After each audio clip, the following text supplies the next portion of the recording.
was what was stated in the meeting. Now, obviously that needs to be clarified, but it was stated in CUSU Council that no services were lost. That's £2,500 money out of our budget. You know, it's 20 billion cherry signs.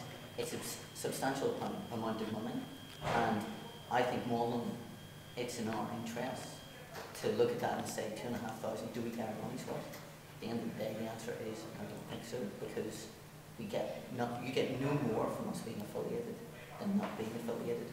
Ben Hinson, he seems to be suggesting disaffiliation. Would you agree? I would not in the slightest. I do think we get our money's worth from CUSU. For the simple fact that just because the effects may not be seen or felt directly, they are. The fact is, it's £5.70 odd per student. Yes, you said the JCR, it comes out of the budget. The students don't directly have to pay this. But the fact is, the budget can handle this. The fact is, we're getting services such as welfare, access. Then to carry on. Yeah, they're not things that directly influence the student day by day, but if we were to lose the national standing that CUSU gives us, we would have a hell of a lot more trouble, I believe, getting students in future years. The access services it provides, the open days, the training, the shadowing schemes, they're all vital for getting attention to Cambridge and Magdalene. I'll let them come back on that and I'll go to you. But that's the point I was making. We're still all individually members. You don't lose welfare, you don't lose access. You're still represented by CUSU on an individual level. You lose none of those services, as it was said with the case of focus. None of those go over. I will be, you get a chance to come back on that. I will go to you. I like the fact you mentioned access there with them, because I was quite a lot of experience with them last year. Well, last year they organised the shadowing events and fucked it up royally. Made an absolute, complete and utter mess of it. Sorry for swearing on the camera there, but they made an absolute mess of it. And I do believe that if we were to disaffiliate from CUSU, yet we were to send an email being like, we know we're not affiliated, however we're still willing to help you out in your shadowing scheme. We're willing to take 12 students over 2 weeks, put them up in college facilities, etc., because we still care about this, even though you are useless. I don't think they would bat away any help they can possibly get with access, because at the end of the day, it's not just CUSU driving it. Like, this university drives it home hard how much they care about access. It's not all CUSU. I fully realise that it's not CUSU. I mean, I would say that the fact that 1 year's committee messed it up doesn't mean that every year's committee is going to. I feel that just basing it on 1 year's bad experience isn't enough grounds for saying complete disaffiliation. I'm not saying this is a question of affiliation or disaffiliation, but I do feel, in answer to the question at hand, we do get our money's worth and seriously considering continuing with it. I realise, as you say, CUSU isn't, the main driver when it comes to access, but I think it's a vital national resource. I'll help you out here. I'll give you 3 points. Give me 3 points that CUSU have given us as a college that you know of directly in your years here at Magdalene. Give me 3 points at this time for us, to help us individually, but warrants that. Well, you've been here 2 years, yeah? So £5 you've given them in your 2 years. 3 points. Only 3 points. That's not that much for £5. Well, I think with access, can I just do it with that access? Yeah. I'm sure you know more about the inner workings of CUSU than I do, but I think, the shadowing scheme, I know about the university as well, but I feel the access, the workings of the shadowing scheme is 240 pupils a year, it brings extra, which may not be done, the university couldn't guarantee that those numbers would have been brought in if it wasn't CUSU doing that. That's 240 from CUSU alone. The open days work it does is vital. I think it provides a national platform for the open scheme, which brings a bunch of more people. The fact that it does the days with underprivileged people who aren't from university backgrounds.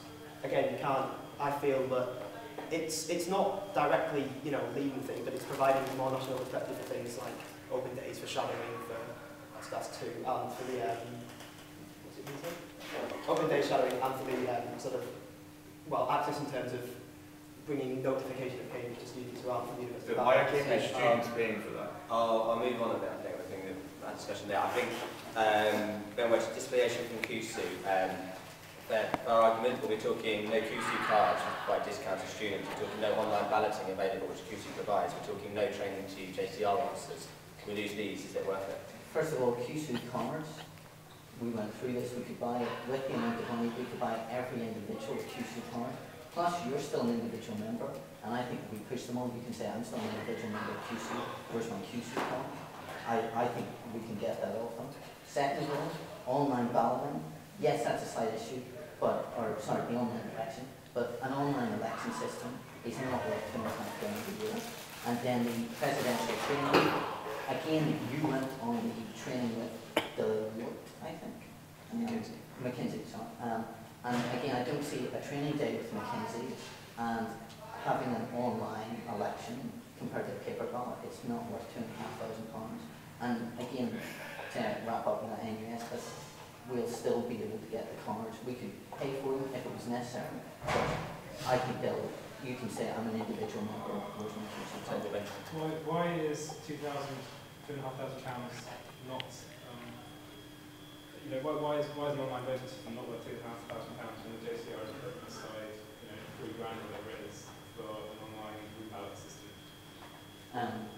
Right, the online election system, not having that, all that requires is for JCR committee members to sit in the lodge for over the course of the day. So that's what, 8 hours work or so. Having an online ballot system saves so much more hours than that. That's why it's more worthwhile, in my opinion, to have the online ballot system.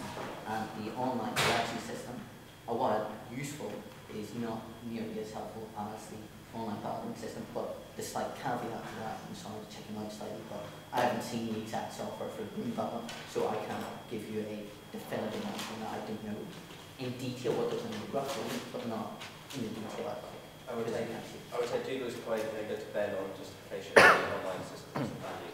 I don't know how the MCR are doing it. The MCR have an online voting system which they used last week for their AMAL representatives, so maybe some way even then could get whatever system they use to get in. My understanding is the MCR use the CUSU one as well because they're subscribed to some information. But I thought they are disaffiliated. The MCR president told me we're Okay, in which case that's maybe they have a good union one. I'm not sure that's right. I'll take Derek's point. I make a point that actually online voting system isn't that much of an issue because with my experience with Raven and the other stuff over last year, it wasn't that hard to make. And by the way, single transferable vote is a complete dick anyway. Thank you. Thank you, Derek. I think it's both.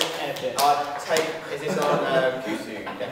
Not that I agree with disaffiliating, okay, but it's not a point worth discussing. Declan's point on CUSU. It's not so much point, it's a question. I don't know, maybe Paul can answer. Like, if we were to disaffiliate and I'm still a member, I'm still affiliated individually, who represents me at CUSU Council? Simple answer is, my understanding is we lose our voting rights as JCR President and JCR Vice President. Can I go to CUSU Council and vote? Anyone is currently allowed to attend CUSU Council. And if you're a member of, like, so if I'm affiliated to CUSU, I can vote personally? No. Only the JCR President and JCR Vice President get to vote. I'd lose my vote at CUSU Council, so I'd lose my power to influence decisions that are made by a body that I'm a part of. Your back representatives. I'll let Ben come back on that very briefly, and then we'll move on to. We keep this between the candidates and not the audience. Are all faculties represented? Faculties are represented. And they can disaffiliate if they choose to. And the position of faculties I'm not aware of. And they're voting members as well. They are voting members as well, yes. The other point, Ben briefly come back on that. the other point I'd like to quickly make is you still get a chance to elect the sabbatical officers, so you can elect them to represent your views in that sense. So it's not you have no say in it. You're still represented. Okay, I think both candidates agree. We're going to move on to a new issue.